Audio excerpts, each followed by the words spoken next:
Movie की शुरुआत clear नाम के लड़के से होती है जो ब्लैकवुड फार्मास्यूटिकल कंपनी में आती है क्योंकि उसे अपनी माँ के इलाज के लिए पैसों की जरूरत है और ब्लैकवुड कंपनी ने यहाँ पर कुछ टेस्ट ट्रायल्स रखे होते हैं। मतलब जो भी फिजिकल और मेंटली परफेक्ट है वह यहाँ आकर खुद को रजिस्टर करवा सकता है, जिसके बाद उन लोगों पर बिना मार्केट में लॉन्च हुई मेडिसिन का इस्तेमाल किया जाएगा ताकि कंपनी को इस बात का पता लग सके कि वह मेडिसिन मार्केट में लॉन्च करने लायक है भी या फिर नहीं। और इस चीज के बदले सारे टेस्ट सब्जेक्ट को जो यहाँ पर खुद रजिस्टर करवाएंगे उनको मिलेगी मोटी रकम, और इसलिए क्लेयर यहाँ पर आई हुई है ताकि कुछ पैसों का जुगाड़ हो पाए। अब क्लेयर जैसे ही कमरे में आती है तो उसकी मुलाकात होती है एलिसन नाम की एक लड़की से। वो क्लेयर से बात करने की कोशिश करती है क्योंकि वो इस तरह की लड़की है कि उसे बात किए बगैर सुकून नहीं मिलता। पर क्लेरा भी काफी ज्यादा परेशान होती है क्योंकि अगर दवाई का गलत असर हो गया तो उसकी जान भी जा सकती है, इसलिए वो एलिसन को वहां से चिल्लाकर भगा देती है। अब सारे के सारे टेस्ट सब्जेक्ट को हॉल में लाया जाता है। तब वहां पर आती डॉक्टर रोजी जो इस ट्रायल को करवाने वाली है। मतलब एक तरफ से कह सकते हैं कि इसके अंडर ही सब कुछ होगा। वो सभी से कहती है आप सभी को यहाँ पर टोटल 5 दिनों तक रखा जाएगा ताकि आप सभी को मॉनिटर किया जा सके, और जो दवाई आपको दी जाएगी वह अलग अलग इन्फेक्शन और अलग अलग तरह की बीमारी को रोकने के लिए बनाई गई है। तो सबसे पहले आपको 25 mg की दवा दी जाएगी और इस तरह धीरे धीरे दवा के डोज बढ़ाए जाएंगे। आखिरी दिन आपको 5 mg की दवाई लेनी होगी, और अगर वो भी आप लोगों पर ठीक से काम कर जाती है तो उसके बाद आप सभी को यहाँ से आराम से भेज दिया जाएगा। लेकिन हाँ, उसके बगैर आप इस फैसिलिटी के बाहर कदम भी नहीं रख सकते। सभी लोग हाँ करते हैं क्योंकि बस उनको तो पैसा चाहिए, इसलिए सभी को दी जाती है 25 mg की दवा और सभी उसको खा लेते हैं। अब दवा लेने के कुछ टाइम तक तो सब ठीक ठाक ही रहते हैं, लेकिन उसके बाद सभी के टेस्ट पे टेस्ट होते हैं। शुरू हर 10-15 मिनट के बाद उन सभी का अलग अलग टेस्ट लिया जाता है। अब क्लेयर थोड़ी परेशान हो जाती है, लेकिन क्या करें, पैसों की वजह से कुछ कह नहीं पाती। उसे वोमिटिंग भी आ जाती है। जब वो बाहर जाती है तो उसकी मुलाकात आमिर नाम के एक आदमी से होती है। वो भी क्लेयर की तरह एक सब्जेक्ट है। वो दोनों जब बात कर रहे होते हैं तो हम ये समझ पाते हैं कि अमर एक मेडिकल स्टूडेंट है और वो इससे पहले भी इस तरह के ट्रायल का हिस्सा बन चुका है। सिर्फ क्लेयर ही ऐसी लड़की है जो कि पहली बार किसी कंपनी के लिए सब्जेक्ट का काम कर रही है। अब रात को जब क्लेयर सोने की कोशिश करती है तो उसे अजीब अजीब से हेलुसिनेशन होने लग जाते हैं। उसे नींद नहीं आती, और जब वो हॉल में आकर देखती है सभी लोगों की यही शिकायत होती है। उनको भी इस तरह से क्लेयर आ रहे होते हैं, नींद नहीं आती, और सभी परेशान हो जाते हैं कि कहीं हमने यहाँ कर गलती तो नहीं कर दी, या आखिर उनके साथ ये हो क्या रहा है। पिछले 2 दिन से वो सोए नहीं थे और नींद तो आ ही नहीं रही थी। फिर अगले दिन रोजी कंपनी के हाई अथॉरिटी से बात करके कहती है मैंने सारे सब्जेक्ट्स का एमआरआई स्कैन देखा, जो मेडिसिन हमने उन्हें दी है वो सीधे उनके सेंट्रल नर्वस सिस्टम पर अटैक कर रहा है और ये बहुत तेजी से हो रहा है। आपको मुझे बताना होगा कि आखिर यह दवा असल में क्या काम करती है, क्योंकि मुझे नहीं लगता कि ये इन्फेक्शन वगैरह के लिए है। लेकिन वहाँ उसको कोई जवाब ही नहीं मिलता। वो भी अकड़ के कह देते हैं कि तुम्हें जितना कहा गया है बस वही काम करो, तुम्हें ज्यादा सवाल जवाब करने की जरूरत नहीं है, समझी? और अब तुम्हें उन सभी के डोजेस बढ़ाने होंगे। रोजी भी परेशान हो जाती है कि अब मैं इनकी बात मानूं या न मानूं तो नौकरी चली जाएगी।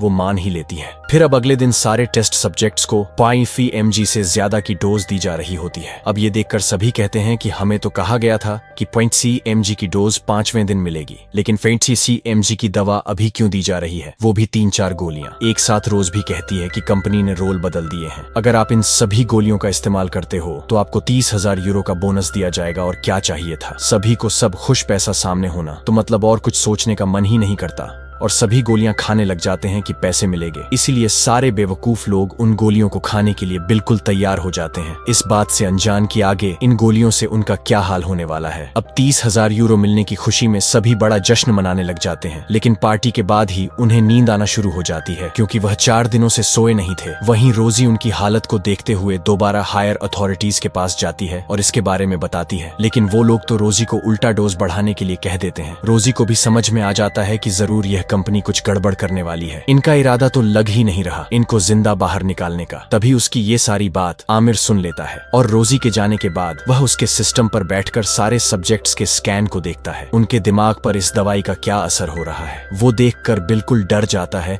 और सारा डाटा एक पेन ड्राइव में कॉपी करने की कोशिश करता है। लेकिन दुर्भाग्य से इसके बारे में कंपनी को पता चलता है। वो पूरी फैसिलिटी को लॉकडाउन करने लग जाती है। वहीं क्लेयर को एलिसन सोते हुए दिखाई देती है, और जैसे ही वो उसके पास जाती है, एलिसन के पूरे मुंह से खून आने लग जाता है। उसकी खून की वजह से वह तड़प तड़प कर वहीं पर दम तोड़ देती है। किसी को भी समझ में नहीं आता कि ये हो क्या रहा है। साथ ही लॉकडाउन भी लगने वाला था, इसलिए ये सभी अब फैसिलिटी से भागने की कोशिश करते हैं। पर जैसे ही रोजी भी बाहर आने वाली होती है, वह गेट में फंसकर वहीं मर जाती है। और अब पूरी तरह से फैसिलिटी में लॉकडाउन लग जाता है, जिससे सारे टेस्ट सब्जेक्ट्स अंदर पहुंच जाते हैं और ये लॉकडाउन 20 घंटों तक चलेगा। उसके बाद ही वो यहाँ से बाहर निकल पाएंगे। अब वहाँ पर आमिर आता है, जो सभी को बताता है, देखो मैंने रोजी के सिस्टम से हमारा डाटा चेक किया। जो मेडिसिन हमें दी जा रही है वो इस तरह की मेडिसिन है जो हमें जगाए रखने में मदद करता है। इसीलिए हम 4 दिनों से जाग रहे थे, लेकिन इतने टाइम तक जागे रहने की वजह से हमारा दिमाग खुद ब खुदा सुलाने की कोशिश कर रहा है। और अगर दवा का असर रहते हमने सोने की कोशिश की तो हमारा दिमाग हमेशा के लिए काम करना बंद कर देगा, जिससे एलिसन की तरह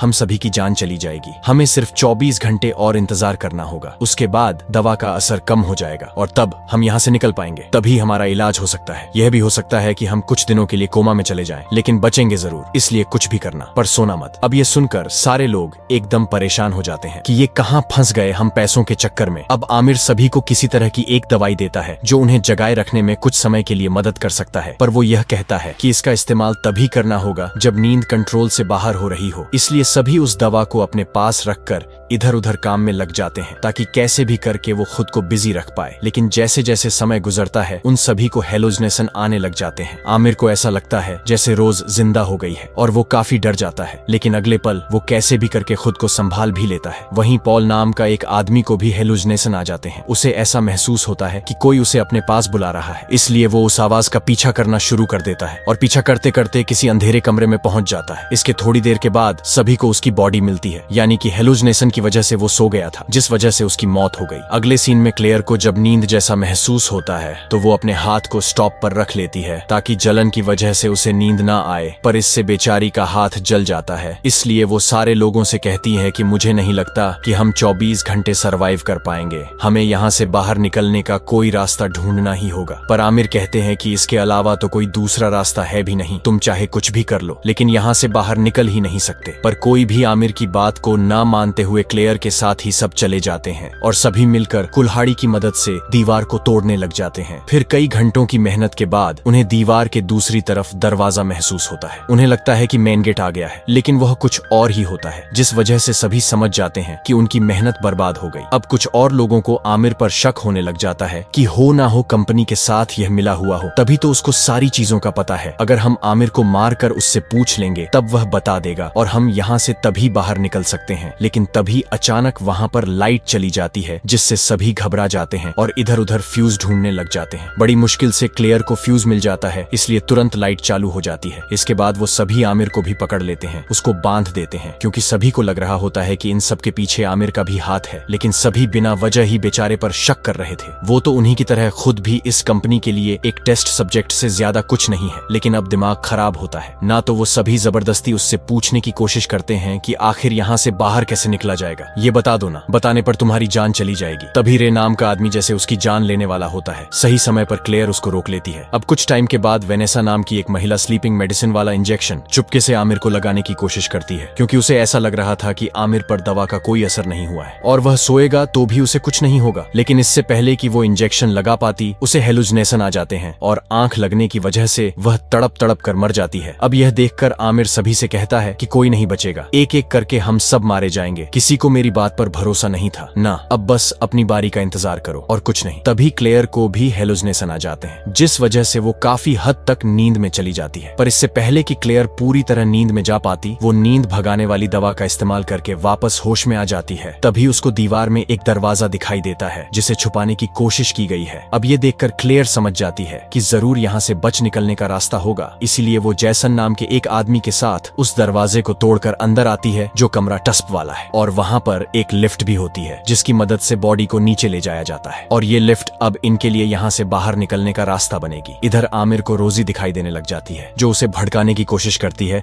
कि सभी ने तुम्हें धोखा दिया और तुम्हें मारने की कोशिश की, इसलिए तुम सबको मार डालो, वो सब भरोसे के लायक नहीं है। इसी बीच वहाँ पर रे भी आ जाता है, जिसे आमिर का लिखा हुआ एक नोट मिलता है जिसमें उसने लिखा होता है, लॉकडाउन मेरी ही वजह से लगा है और मैं ही तुम्हारी मौत का कारण हूँ। ये पढ़कर रे काफी ज्यादा गुस्सा हो जाता है और आमिर को मारने की कोशिश करता है, पर आमिर जैसे तैसे खुद को छुड़ाकर रे पर हमला करते हुए उसकी जान ले लेता है और यह चीज क्लेयर देख लेती है। आमिर उस पर भी हमला करने के लिए उसकी तरफ बढ़ता है। इसलिए वो और जैसन दोनों वहां से भाग जाते हैं, लेकिन जैसन क्लेयर से आगे निकलकर टस्प वाला कमरा बंद कर देता है ताकि वो आमिर अंदर ना आ पाए, और क्लेयर तो बाहर ही रह जाती है। लेकिन जैसन जैसे ही लिफ्ट में जाता है तो उसके अंदर आग लग जाती है, जिससे वो भी मारा जाता है। दूसरी ओर क्लेयर आमिर से बचकर भाग रही होती है, लेकिन तभी 24 घंटे हो जाते हैं पूरे, जिस वजह से लॉकडाउन खत्म हो जाता है। अब ये देखकर आमिर की खुशी का ठिकाना नहीं होता, और जैसे ही वो फैसिलिटी के बाहर आता है गार्ड उसे शॉट करके मार डालते हैं, क्योंकि अगर कोई बच गया तो कंपनी की असलियत सामने आ जाएगी, इसीलिए इन सभी को मरना होगा। इधर क्लेयर को जब पता चलता है कि गार्ड सभी को मार रहे हैं तो वो खुद को भी डेड बॉडी वाले बैग में डाल देती है, इसलिए सभी उसको मराना हुआ समझकर वैन में भर देते हैं और फिर उनकी बॉडी डंप करने के लिए ले जाई जाती है। और इसी बीच क्लेयर बैग से बाहर आती है, और जैसे ही ड्राइवर उसको जिंदा देखता है वो घबरा जाता है। इस वजह से उसकी गाड़ी का एक्सीडेंट भी हो जाता है। ड्राइवर तो मारा जाता है लेकिन क्लेयर बच जाती है, और जैसा आमिर ने कहा था कि मेडिसिन के असर के बाद वह सोए तो कोमा में जा सकते हैं, बिल्कुल ऐसा ही होता है। महारात ही क्लेयर कोमा में चली जाती है, क्योंकि 24 घंटे पूरे होने के बाद उस पर मेडिसिन का असर कम हो चुका था। और अब मूवी के आखिर सीन में हम 4 महीने के बाद का समय देखते हैं, जहां क्लेयर हॉस्पिटल में होती है, यानी कि किसी ने उसे हॉस्पिटल में एडमिट करवा दिया है। पर तभी वहां पर रखे हुए टीवी न्यूज में ये चल रहा होता है कि ब्लैकवुड फार्मास्यूटिकल पर लगाए गए सारे आरोप गलत साबित हुए हैं, और आरोप ये थे कि उन्होंने अपने 7 सब्जेक्ट्स को मार डाला, बल्कि बताया यह जाता है कि रोजी का हाथ था इसमें जिसने गलत दवा देकर उनकी जान ले ली। ये न्यूज सुनकर क्लेयर कोमा से बाहर आती है, यानी कि ब्लैकवुड फार्मास्यूटिकल कंपनी की। अब खैर नहीं, क्लेयर सच्चाई बताकर कंपनी को तो बंद करवा ही देगी, पर यह पूरा नहीं दिखाया जाता और यह सीन दिखाते ही हो जाती है। मूवी खत्म। वीडियो अच्छी लगी हो, एक्सप्लेनेशन अच्छा लगा हो तो लाइक कीजिए, चैनल को सब्सक्राइब। मिलते हैं अगली वीडियो में।